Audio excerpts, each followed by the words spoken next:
Good morning, everyone. Thank you for joining us today. I'm Carolyn Ring, a marketing manager here at Fulcrum, and we're super excited to have you guys here to learn about what's new with Fulcrum. I do see we have some customers that have stopped in to join us as well. Some from small and mid-sized machine shops, job shops, all those things. So it's great to see you guys here. I wanted to remind you that there's also great ways to check out what's coming new with Fulcrum on our website at fulcrumpro.com/product updates. Or you can join our customer community, which is called Tribe, or also just reaching out to us in our customer success team. We're always here to talk to you about what's happening and what's new in Fulcrum. But today we have some cool stuff to show you. We have Product Director Alex Tresh here and Emily Ujifusa to talk through what's new in Fulcrum and give you some insights as to what we've been up to. So I'll pass it over to you, Alex, to get started. Cool. Yeah, so as Carolyn mentioned, the format isn't really going to be an end-to-end demo. So if you're, new to Fulcrum or kind of just learning about us, you'll probably want to still set that up potentially with salesperson or someone else. We're going to be focusing on mostly sort of new things and updates and kind of jumping all around the system all over the place. And our focus is really just to show you kind of some of the new things that we've been working on and share a little bit more about us as well and how we think about product development. So we release updates every single week automatically. And a lot of those things are small incremental improvements on the product. We're hyper focused on the user experience and making, continuing to push that better and better.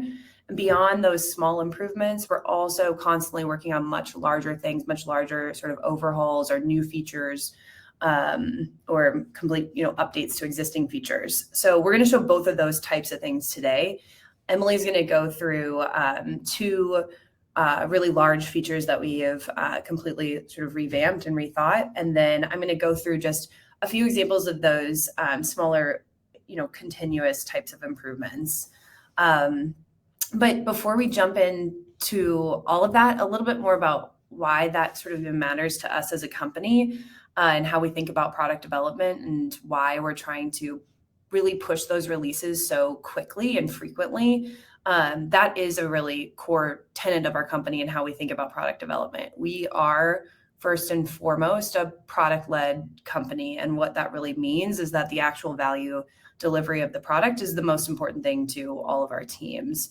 And there's a lot of organizations at the stage that we're at as a company that would take this product in the state that it's in right now and call it done and move into maintenance mode, essentially cut your product engineer design teams, beef up your sales team, and just sort of go to town selling it.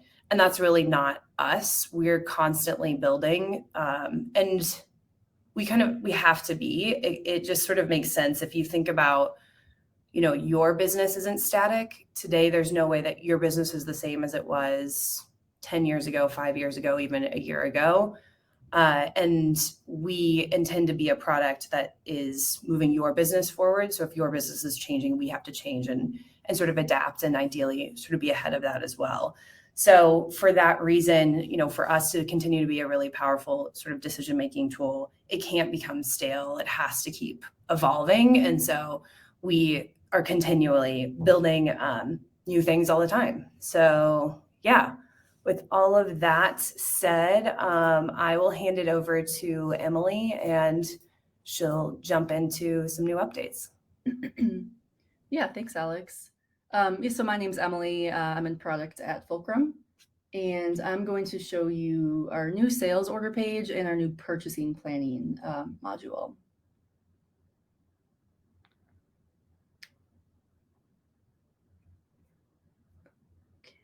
Getting my screen pulled up. Okay, perfect. So it's probably obvious, but this is one of our demo sites that is space themed, hence the Mars references. But this is our new sales order page. So we had a sales order page previously, but we redesigned it and updated it recently to make it faster to use and enter data, easier to update, easier to see all of your information, just better performance, but also easier to use and make updates to as well. So very excited to show you this page. So this is kind of the home page of the sales order. You can see high level information like the customer, the status, the billing information for your customer. So a lot of this comes over from data that you've already set up in the system. So you have this customer, Explore Mars. We already know the billing address, balance, credit limit, those kinds of things from when you set up the customer in the system. And the sales order can be entered, just created as a new order, or it can be converted from a quote. And so if it came from a quote, that would show up down here, and you can link easily back to that original quote for reference. So you've got this homepage here. You can see the status of the order, so you can move it through your approval statuses. So maybe you're adding items, double checking the instructions or how you're going to make the items, and move it through the approval statuses. Maybe a project engineer has to take a look at it to first approve it before you move it along. And then right here is a summary of everything that's on the order. So you can see all of the line items, quantities, prices. You can easily tab through the fields to update or enter the data. You can see high level too, just do you have enough right now to fulfill this order? So this is just a draft sales order, and it says insufficient inventory because you don't have enough right now of the items. And then you can easily add items to the order as well. So you just click add item, search for whatever it is. We'll add a satellite dish to the order, and it shows up right away down here. You can also create new items from the sales order. You can add discounts, fees, taxes, all of that as well. But so we've got the summary here that shows you all the totals, the prices, margins, any taxes or discounts. And then you can also click into items. So we've just added the satellite dish. You can see item details for the satellite dish. So this was already a pre-built item in your system. So you can scroll down, look at pricing, look at your inventory KPIs. So just immediately, it's how many do you have on hand, how many are available, and also the cost breakdown. So what costs go into making this item? And then maybe this is just a template, or maybe you need to tweak things, but you can go into the BOM and routing here. So in Fulcrum, we combine the bill of materials with the routing. So you can see here horizontally, it's all of the routing steps that go into making the satellite dish. You can click in and see, okay, we have some preset times. You can set up your in-process quality tracking. All of those details you can get to right here in the routing area. And then also the BOM. So what items are going into making the satellite dish. So you can make changes to that from the sales order as well. Also see any attachments. And then back on this kind of the home page of it, you can see timelines. So if you know for your order that there's a certain due date, you can set that up here, and that would impact scheduling. So you can set dates as well as the priority level, and that'll impact how it gets prioritized on your scheduler. And one more thing I'll call out in the summary is that you can drag and drop. This is a newer feature that we're adding more throughout the product. Again, the point is to make it just fast and easy for you to arrange things and make updates to the order in the way that you want to. And the dragging and dropping would impact the way it shows up on the actual order to the customer. So maybe you want to group items in a certain way to show the customer, and that impacts how it shows up on this, the preview. So this is the sales order PDF that you probably want to either download and send to the customer, or you can email it directly from Fulcrum. So all of these, the records, the quotes, orders, invoices, all of that, you can email directly from through Fulcrum, and it'll show up in your sent email box. You can also set up shipping on the sales order if you want to. And so you can set up as many shipments as you want. This is another spot where we added the drag and drop. Again, just intuitive way for you to set things up on your sales order. So once you have things kind of set. And I don't know if it's just me, but I think your screen share maybe froze. Oh. Might need to just reshare it in the Demio app. Oh, okay. Was it frozen the whole time? Okay. No, just when it was just when you switched to the PDF. Is it, let me scroll and see. Okay. Is it back? Yeah, I can see it now. Yeah, it might have just been me. It looks like in the chat someone said they were fine. Cool. So Either way. Yeah. Thank you, though. Should be good. Okay, yeah. So once you have things sort of set on your sales order, you can move it through, again, the approval statuses as you want to, but you can also send it to production from the sales order. So this prompts you to create the actual jobs for these items. You can approve and schedule them right from here if you want to, adjust the dates and the priority levels, which again, just will impact how it's scheduled. And make the jobs. And so those immediately show up down here as the associated jobs for this order. So it links to the job pages where it'll show you more details for each job. And those also show up down, I scroll down on the right side where this associated records section will update with all records related to this order. So the quote, as well as any jobs made from the order, and then the shipping records are also created. So once you create an invoice at the end of the process, that'll show up here as well. But you can use the left side, the job details, to also see progress of the jobs as they move along. So right now I just made these, so they're just showing you haven't produced any, you haven't shipped any. But here's an example of just a different order that's a little bit further along. And it shows here you've produced one and there's 0 remaining. So once you ship, that would update as well. Okay, so I think that is probably good for showing you our new sales order page. And I will move over to purchasing planning. So very different page, but another one that we recently updated because it's used a lot. There are a lot of calculations that go into what's shown here. And so we wanted to really improve the performance, make it faster, updating more immediately, and just a lot easier to understand everything you need to understand for purchasing. So the idea here is we're showing you all items that you buy. So all buy items would show up as rows right here. And then we're showing you what you need to purchase and when, and also why. So our goal is to give you all of the information you need to be able to make decisions confidently about what to purchase and when. So when you first get to purchasing planning, it defaults to this purchase recommended view. And so we're telling you that we recommend you purchase these items based on all of the sales orders that have come in for it, any jobs that need the item, as well as any jobs that maybe are producing the item, and then any purchase orders you already have. So if you have items already coming in, then we would subtract that from what's needed to be purchased. So a lot of calculations go into the purchase recommended KPI filter.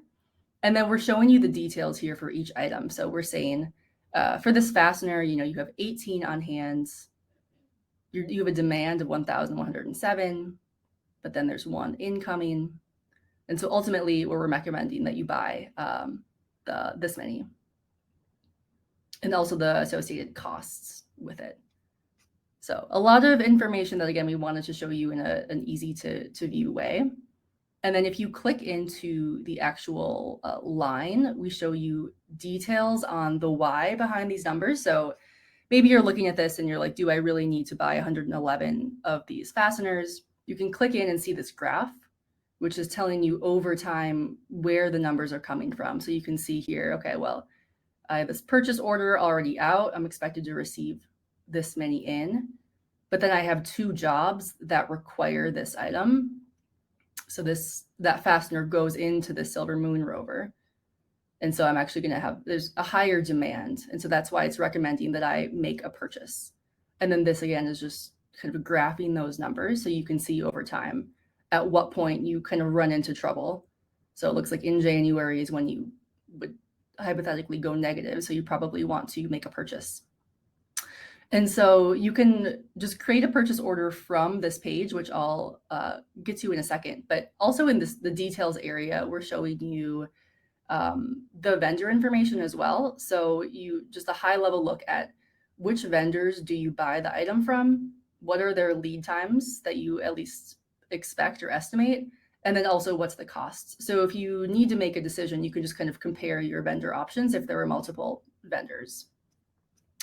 So back to the KPIs for a second up top, the default is this purchase recommended. So we're saying, basically showing you any items that have a to buy recommendation, again, based on all of the orders and jobs and purchase orders. And then the KPI on the left here, this timing issue, this is telling you any items where you have demand on it and you're not expected to receive enough or have enough in stock on time. So you might have placed a big purchase order, but it's not expected to be received until the end of January, and then maybe you get a job that requires this item at the end of December, and so that would be flagged as timing issue to tell you like there's actually a gap. It's going to go negative, and so you should probably take action on this, which could mean talking to your vendor to see if they can rush your order, or it might mean placing another purchase order. So the timing issue is more about the timing problem, and then purchase recommended is just overall, which do we recommend that you buy? The high priority KPI is going to show you any items that are associated with a high priority job or sales order. So again, back on that sales order page, you could set the priority level of an order. And this will just flag anything that is on a high priority sales order. So it's like you should maybe pay closer attention to the high priority things and make sure that you have all of those handled, have enough items for all of those especially. And then the no action needed is just kind of getting at, you might want to use this purchasing planning page to just kind of see everything that you could buy, because the idea is that this is going to show you all of your buy items. So any item that you've put in the system that you can purchase. So you might want to use this just kind of as a place to go where you can still view any like any demand, any incoming, any minimums that you've set on hand. So you can set a minimum stock that you want to keep on hand for items, and that would influence our purchase recommendations. And so you can, the no action needed though, that this is a way to just see all of your buy items and potentially create purchase orders for those. But the point of this page again is to actually create a purchase order for items. And so what you would do is you would see, okay, so this is recommending that I buy quite a few square feet of this. So you can actually start a purchase order, which has it puts the vendor right up top, which you can change the vendor that you would purchase from, but it's kind of like a shopping list. So once you pick an item, we know who you buy the item from. So we kind of change the look to say, okay, well, you created a purchase order from this Ryerson, and then we kind of orient you to that look. So you can add other items that you purchase from that vendor right here. That's what this, where it says primary vendor, that means that you've said that this is the primary vendor for these items. So you buy these items mainly from this vendor. And so those show up at the top of the list as we're recommending that you maybe, since you're creating a purchase order from them, you may want to add these items as well. So you can go in here from this page, because you have all of the numbers that you need to make the decisions. That's why you can also edit them. So you might take a look at everything that's going on and decide that you actually want to round up for something that you're purchasing.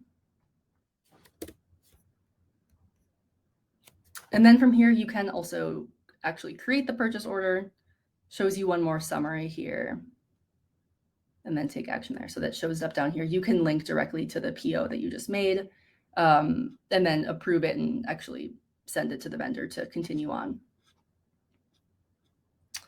And once you create the purchase order initially, it'll show up as a draft.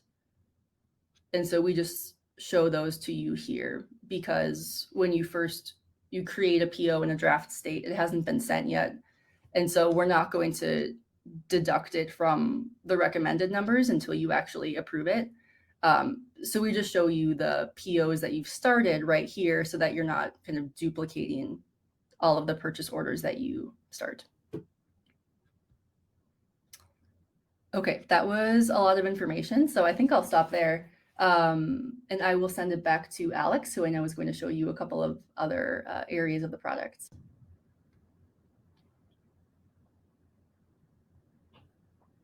Emily, we did have one pretty specific purchasing question that just came in while you're on that page if we want to just answer this, and then I can jump into some other areas. We had Dan asked, is there an area where you can specifically see a list of what's in fact been ordered, but without adding it into inventory since you haven't received it yet? And so I think Emily, if you just pull that page back up, that is the number that's being it's being factored into that little incoming number on the screen there. Right. Yep. So the 50 incoming, the 50 incoming here that is showing that. So it's if you have a PO out, but it hasn't been received yet, it would just show up as 50 incoming.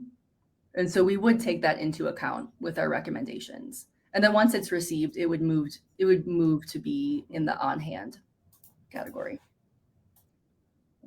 Were there any other immediate questions before?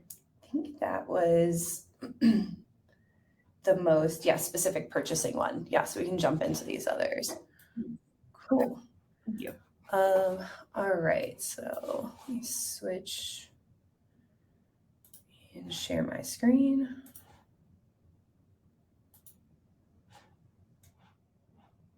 Great.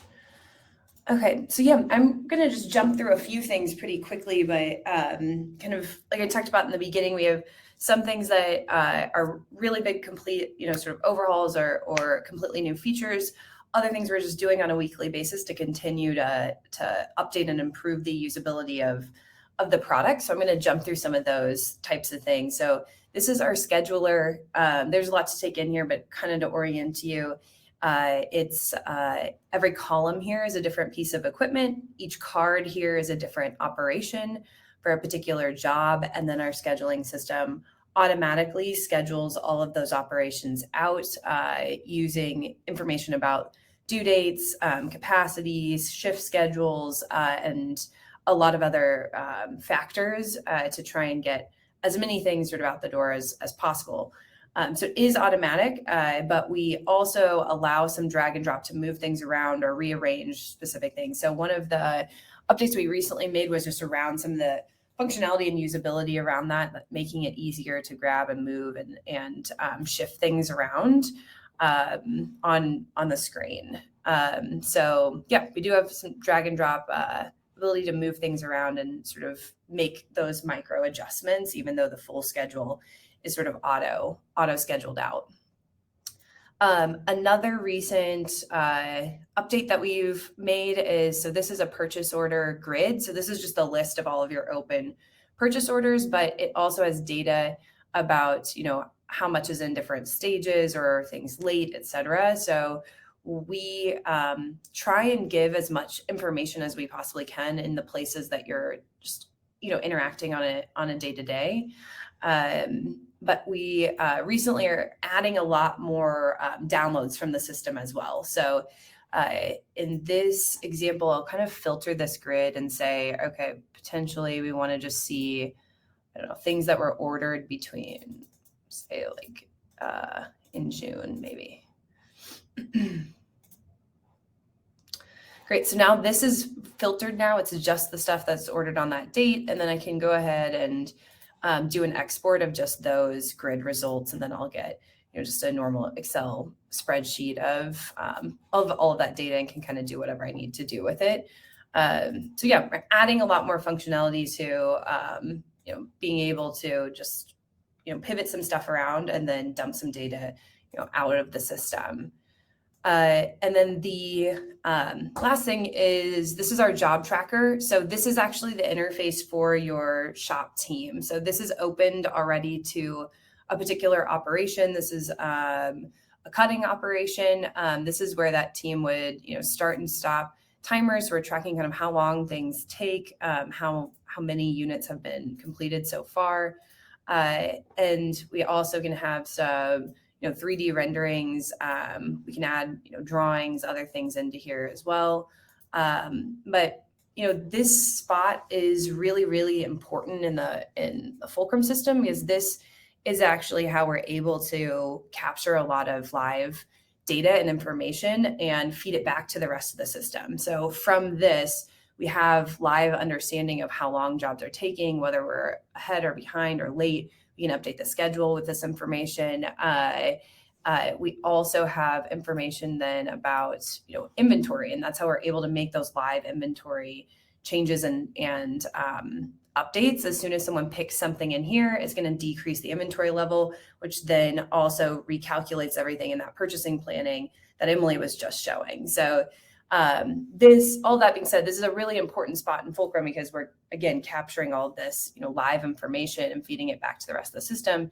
And so what that really means for us is it needs to be easy to use and intuitive. And it's a spot where we're continually listening to users and making updates to make it easier as well as more accurate. So some small examples of that recently are just the organization of this list. So this is the cut list. Previously, it was just sorted by the name of the location, which maybe seemed fine, but we actually changed it. So it's sorted now by the locations that you actually have inventory on hand, and then give more visual indicators of, well, you probably shouldn't pick from this location. So you only have 310 on hand, but you need 1,000. This one is probably the location you're going to want to go to. So things that maybe seem small, but make a really big difference in that experience for the person who's using this every day. We also have in what we call in-process tracking checkpoints that you can set up for an operation to say, you need to do a pre-step and maybe some measurements while it's in progress. So here we give, warning if things are out of tolerance, but then also trying to give more indication that maybe you forgot a checkpoint, and even going so far as to add even more into the system to prevent moving forward if there's potentially a mistake. So if we can detect that there's a mistake, we maybe don't want you to be able to complete this operation. So we can add options in the system. This is a system setup screen to say, okay, in-process tracking fields have to be filled out to continue the job forward. So just continually trying to update this area among others as well. But again, this is an important spot because it's feeding so much into the rest of the application. Let me stop my screen share.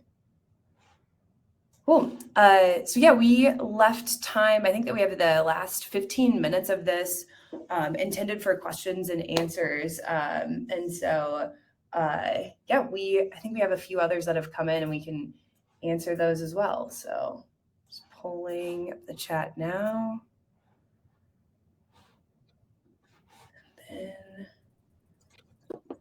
Yeah, so we had a question about, I think, the job tracker. So does actual runtime update runtime automatically, and how?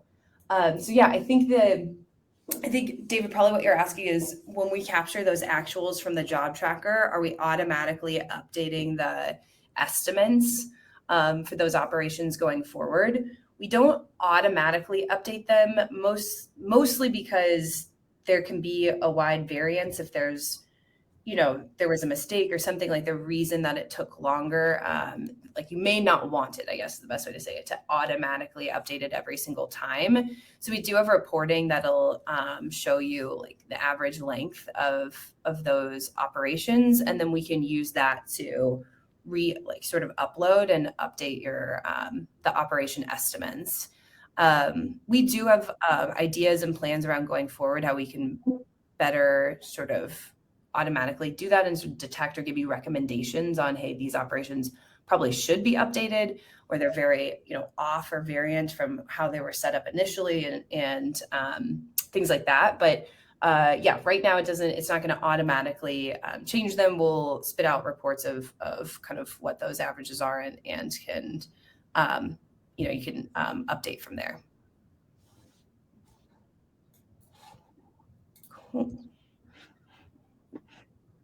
Cool. Couple other ones that came through. So I think this was when we were talking about purchasing planning, but on the purchasing planning page, there's a refresh data button on the top.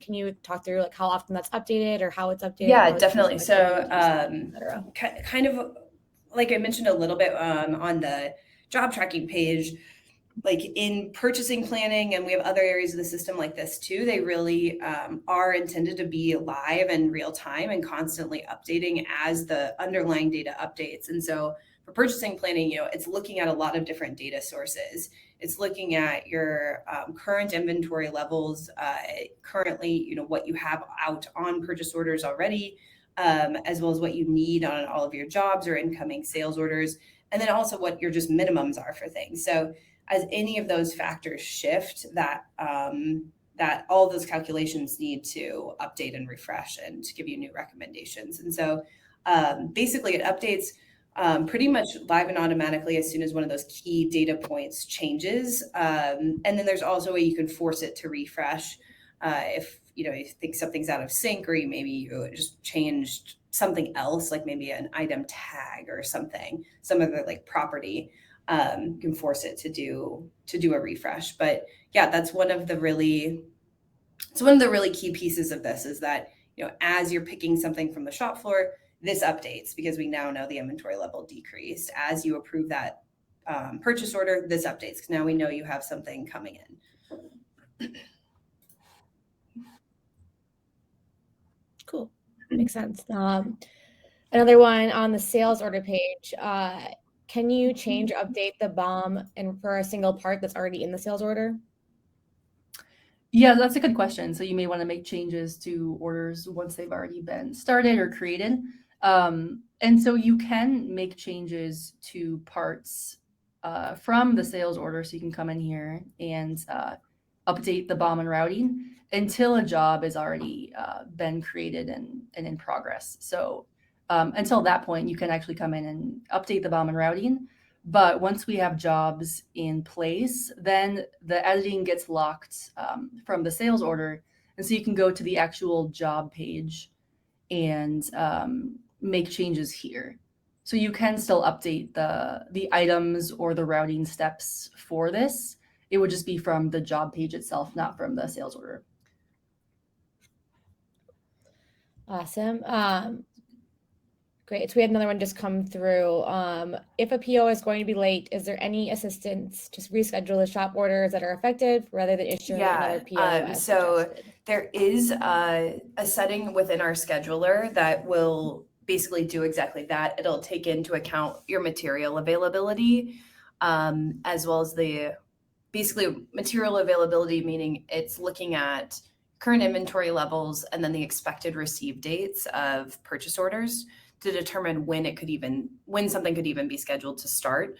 And so if a PO is going to be late, basically in Fulcrum, what you'd want to do is update that expected receive date so that the scheduler is now taking that into account and then can reschedule your job around that. So yeah, that's a setting that a lot of customers use. Some aren't using it. It doesn't make as much sense for their business. They maybe want it to just show up on purchasing planning as an issue, and then they'll try and move around if they have more flexibility with vendors and their dates. But if there's not a lot of flexibility in that, like if you can't get it any earlier, you'll want the scheduler to likely take that into account, and it can.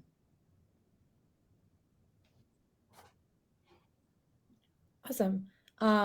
On the scheduler, how does the schedule handle different shifts? The scheduler can handle different shifts. So you can have different shift setups for different departments. And basically what we're looking at there is just how for each department, what's the time of day that you're actually working, and then how many pieces of these equipment could be running simultaneously at any given time. And that's sort of a weird way to describe it, but we, multiple people can maybe work on one machine, or you could have one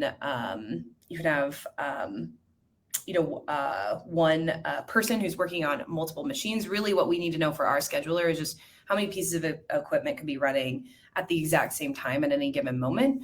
And then we schedule sort of around that.